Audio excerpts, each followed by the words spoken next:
Alrighty folks, we're going to do a little response video today to George G's request for 10 album covers that scream metal.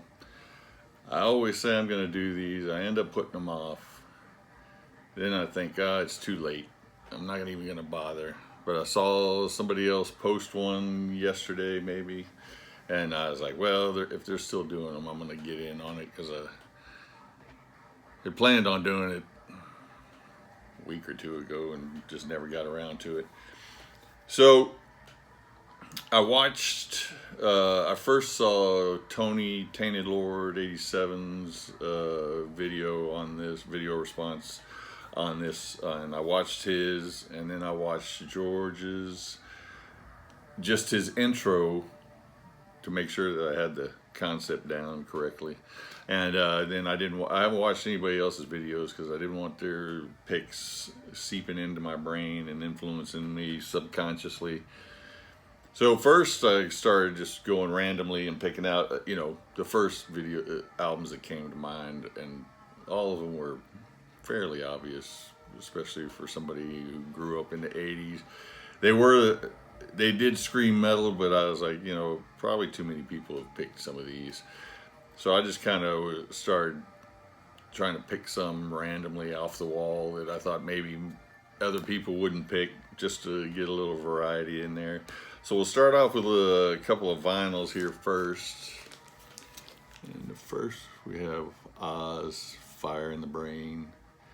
I think they were originally started out of Finland and then moved to Sweden at some point. Got the studded gauntlet, the spiked wristband, the bloody fingers, the flaming skull. I remember seeing this album in like 1984, going into, I think it was a Camelot Music, and they had a whole wall of metal albums. You could tell they were metal albums. Bands we'd never heard of or only heard of slightly, and this was completely foreign in 1984 to see metal getting this much attention.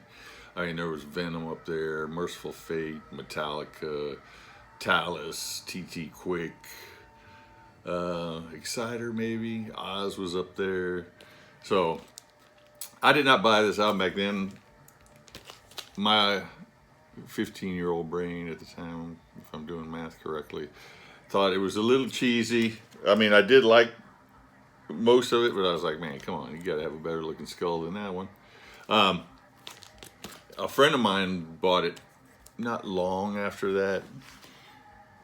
The vocals were a little piercing for me at the time. I probably picked it up in the 90s and, love it. Great album. Did I even bother showing the back? Probably not. Not much going on the back, but I should at least show them. And then this one I did purchase way back when. I'll have to look. Snow White. Kick 'Em When They're Down. This is 85. I probably picked it up in 85. EP. I just saw the album cover, saw the title, Kick 'Em When They're Down. I was like, I know nothing about these guys, but this has got to be a metal album. They spelled Snow White with a Z. And then, listening to the lyrics, there's nothing on here. There's no band names on here, nothing. Doesn't tell you who's in the band.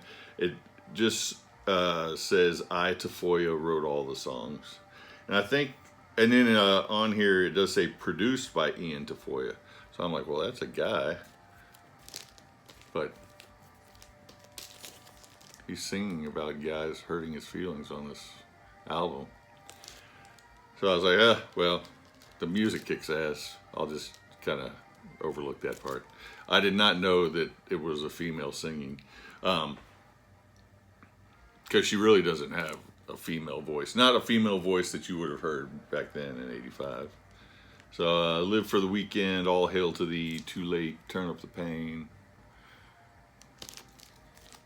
Great EP from Snow White out of Canada. Stay.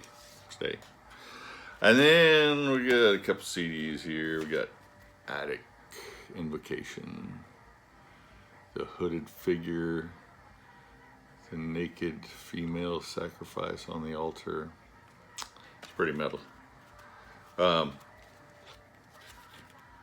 lot of people don't really care for this album because they think it's too Merciful Fate-ish, and it is very Merciful Fate-ish. But I think there's enough originality here. It's still my favorite Attic album. They have 3 now. This was their debut. Funeral in the Woods, In the Chapel, The Invocation, Satan's Bride. Good classic. I mean, if you like Merciful Fate, you'll like Attic out of Germany. I got some more 80s. Betsy, Be My Bitch. Be My Slave, sorry. Betsy Bitch from Bitch, Be My Slave. I just like saying bitch. Is a re-release, also includes their debut EP, Damnation Alley. But this was quite the sight for, I don't remember when this came out. It would have been mid-80s. Quite the sight at that time. You did not see women dressing up like that. Be My Slave, Leatherbound, Riding in Thunder, Heavy Metal Breakdown, Make It Real, Make It Rock. I think Bitch was on Metal Massacre Volume 1. Another band was on Metal Massacre Volume 1, I believe.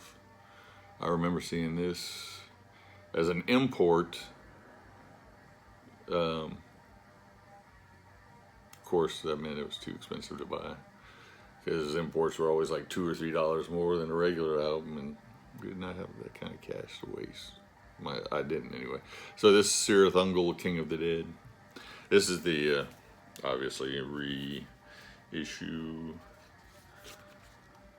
You have to, I believe there's a DVD in this one. Oh yeah, Atom Smasher, Black Machine, Master of the Pit, Finger of Scorn. Classic Cirith Ungol. King of the Dead. Now, I actually saw somebody say that this was one of the worst album covers of all time. Manowar, Hail to England. I mean, come on. Bare-chested, brawny Viking with a bloody sword carrying a Union Jack. That screams metal. And trust me, we all know Manowar have way worse album covers than this one. But man, just the opening of this album, it's hard to even,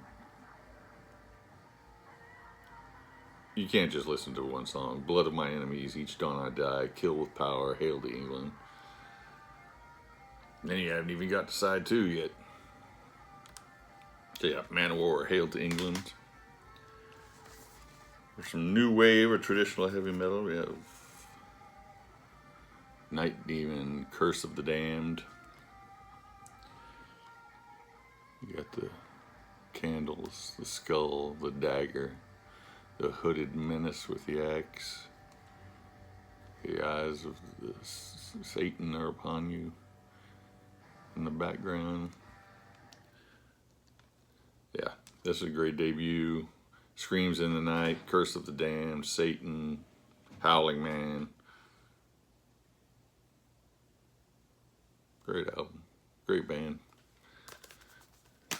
Night Demon, Curse of the Damned.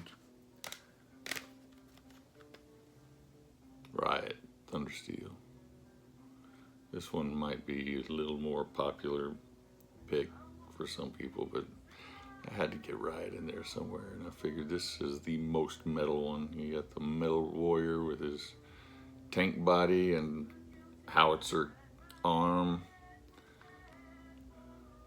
His maiden fair with the metal mask.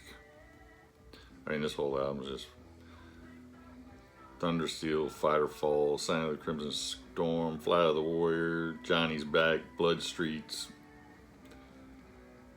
Banger after banger. If you've never ventured into the power metal Riot, you're doing yourself a disservice. Check this album out. You see, look at there. power metal bands could not escape the hairspray. In 1988.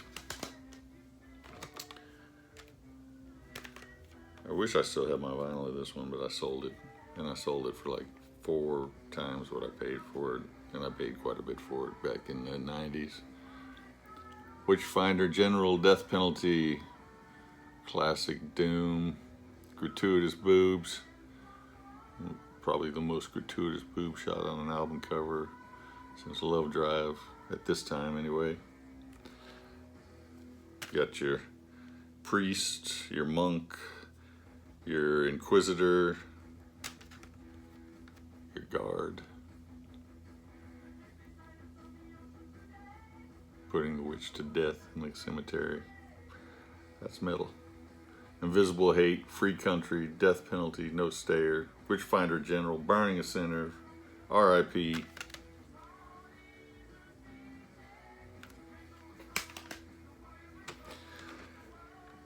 And we come to the last one. So hilariously bad. You don't know if they were trying to be this bad or if it is really just this bad. That's Demon Bitch, Hell Friends.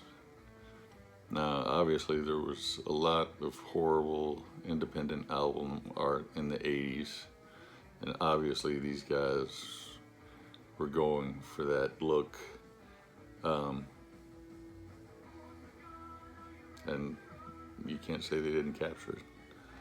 How it's this bad,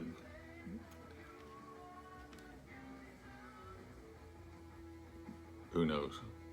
If somebody really drew it that poorly intentionally, they should get some kind of award, because it truly is awful. But good band. Demon Bitch, Hell Friends. Alrighty, I'll put a link to George G's Room of Rock down there, and maybe you can make your 10 videos, 10 album covers that scream metal yourself. Have a good one.